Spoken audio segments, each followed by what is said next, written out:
Buen día a todos, bienvenidos a un nuevo video en Imago Argentina. Hoy es domingo 15 de junio de 2026, son las 13 horas 26 minutos y tenemos una jornada absolutamente histórica en el panorama internacional. Antes de comenzar con el análisis detallado de las noticias que están marcando este día, les pido como siempre que se suscriban al canal, que le den like al video, que activen la campanita para recibir notificaciones de nuestros contenidos y que compartan con sus contactos si consideran que esta información es valiosa. El apoyo de ustedes es fundamental para que podamos seguir trayéndoles análisis profundos y actualidad de calidad. Comenzamos con lo que sin duda es la noticia del día, un acontecimiento diplomático que podría cambiar el rumbo de una de las crisis más complejas de los últimos tiempos. Donald Trump cumplió 80 años el sábado 14 de junio de 2026 y eligió esa fecha para anunciar uno de los logros más ambiciosos de su presidencia, un acuerdo marco para poner fin a las hostilidades con Irán. El mensaje fue directo y contundente, con su estilo inconfundible.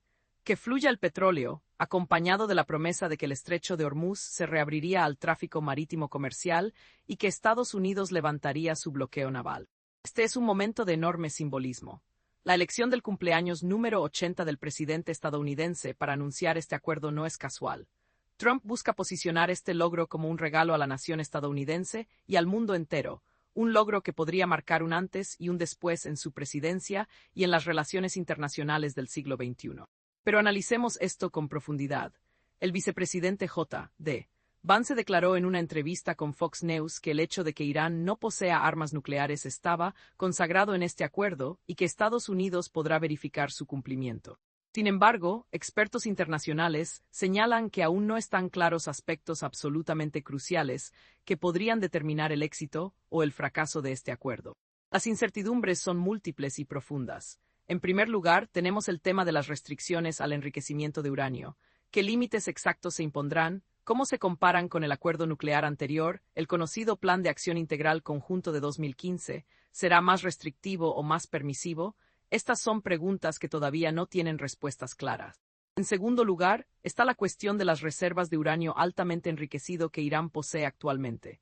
¿Qué sucederá con ese material? ¿Será transferido a terceros países para su procesamiento? ¿Quedará bajo supervisión internacional?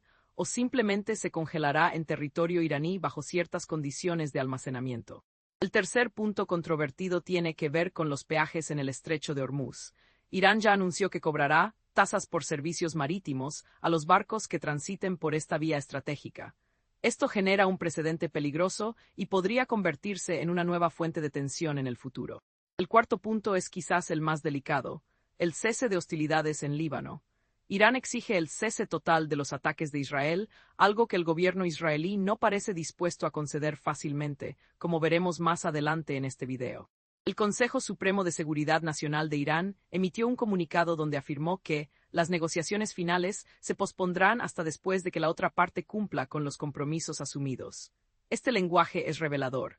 Genera dudas fundamentales sobre la implementación efectiva del acuerdo y sobre la buena fe de las partes involucradas. Ahora analicemos el cronograma clave que se ha establecido.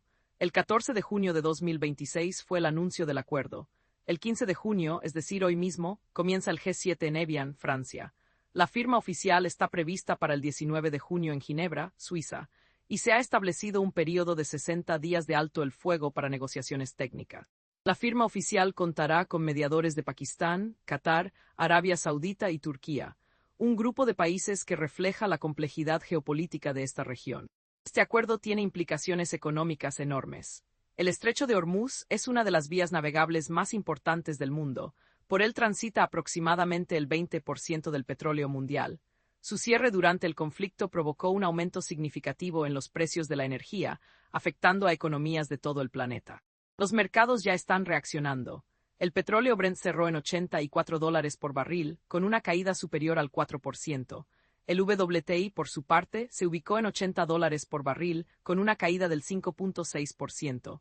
Estas cifras reflejan el optimismo inicial de los mercados, pero también la prudencia de los inversores que saben que los riesgos persisten.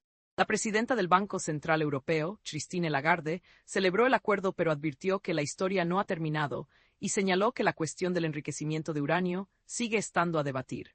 Esta advertencia de una de las figuras más importantes de las finanzas globales no debe ser tomada a la ligera. Lagarde conoce bien los riesgos que implica un acuerdo mal implementado. Ahora debemos hablar del factor Israel, que es quizás el elemento más volátil de toda esta ecuación. Trump declaró al Wall Street Journal que estaba furioso con el primer ministro israelí Benjamin Netanyahu por ordenar ataques contra el Líbano el fin de semana, lo que podría haber torpedeado el acuerdo con Irán.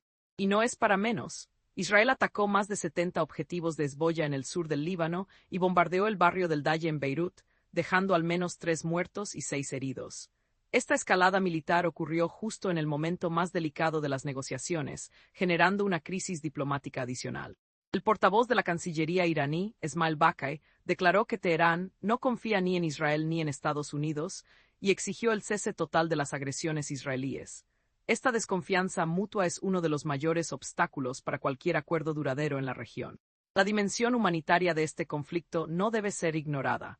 El Alto Comisionado de Naciones Unidas para los Derechos Humanos, Volker Turk, pidió el fin inmediato de las hostilidades y anunció una misión independiente de investigación.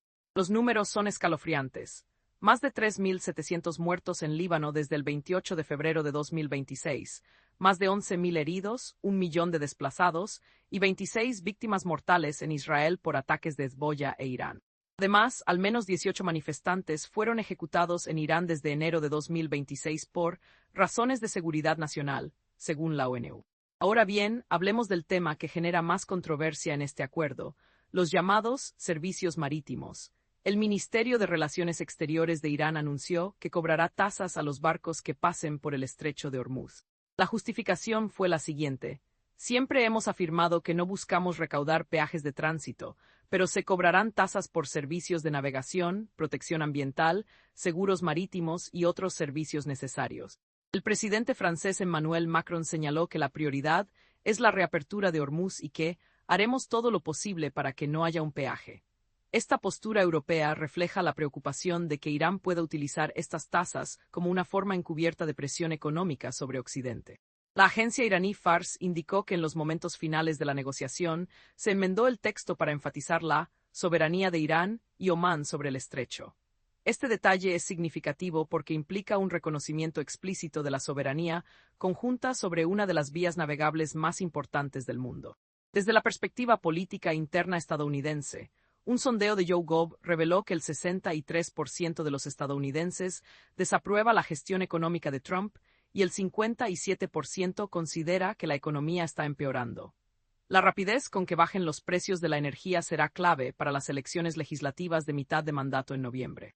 Pence prometió que los precios de la energía comenzarían a bajar, aunque expertos del mercado energético advierten que volver a los niveles previos a la guerra podría llevar semanas, incluyendo la eliminación de minas, el despeje de buques acumulados y el restablecimiento del transporte regular.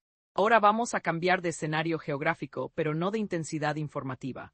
Pasamos de Medio Oriente a Sudamérica, donde Perú vive una de las jornadas electorales más tensas de su historia reciente. Con más de 18 millones de sufragios emitidos, la diferencia entre los dos candidatos se reduce a apenas 9.125 votos. Un margen extraordinariamente ajustado que mantiene al país en vilo mientras avanza el escrutinio final.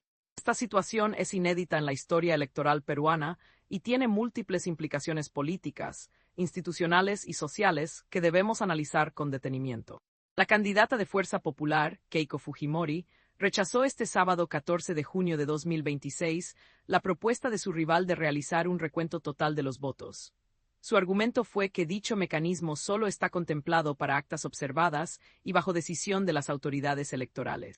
La democracia está basada en reglas, leyes y la Constitución, manifestó Fujimori en un llamado a respetar las normas electorales.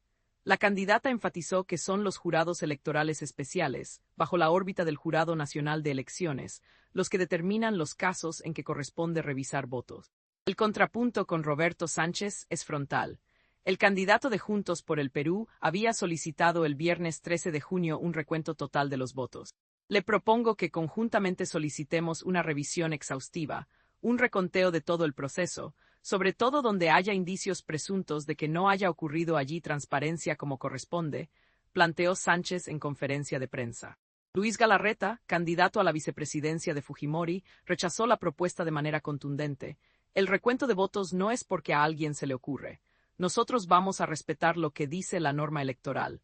las impugnaciones, nulidades y reconteos tienen un procedimiento que debe seguirse. Para entender la magnitud de esta situación, debemos analizar las cifras. Con el 98.4% de las mesas escrutadas, la diferencia es de apenas 9.125 votos sobre un padrón electoral de 18 millones. Hay 1.479 actas observadas, que representan aproximadamente 400.000 votos.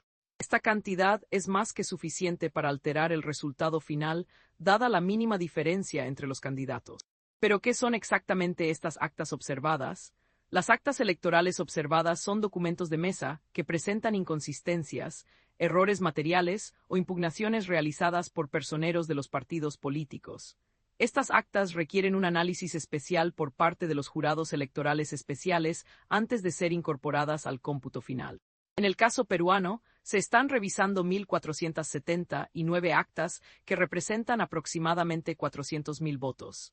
Este número es determinante porque supera ampliamente la diferencia de 9.000 votos entre los candidatos. El proceso en curso contempla diferentes escenarios. Si el error es subsanable, el acta se corrige y se incorpora al cómputo final.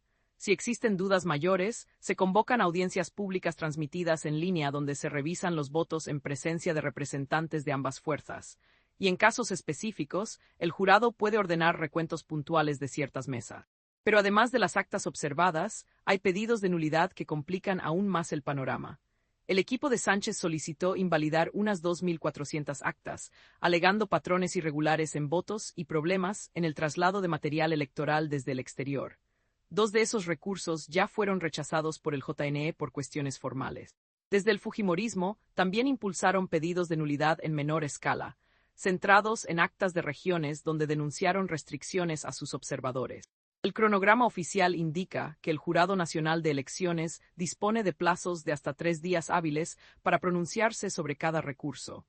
Esto podría extender la definición del resultado final durante varias semanas. Según el cronograma oficial, la proclamación del presidente electo está prevista para mediados de julio de 2026, aunque un eventual aumento en la diferencia entre candidatos podría anticipar el desenlace. Keiko Fujimori se mostró abierta al diálogo con otros dirigentes, incluido Sánchez, aunque expresó preocupación por las movilizaciones convocadas. Reconocemos el derecho constitucional a la protesta, pero pedimos tomar con cautela las razones, señaló la candidata en un intento de bajar la tensión política, mientras el país espera el resultado final de una de las elecciones más reñidas de su historia. Lo que estamos presenciando en Perú es una prueba de fuego para las instituciones democráticas. Un país dividido casi por la mitad, con candidaturas que representan visiones políticas opuestas y un resultado que podría definirse por un margen minúsculo.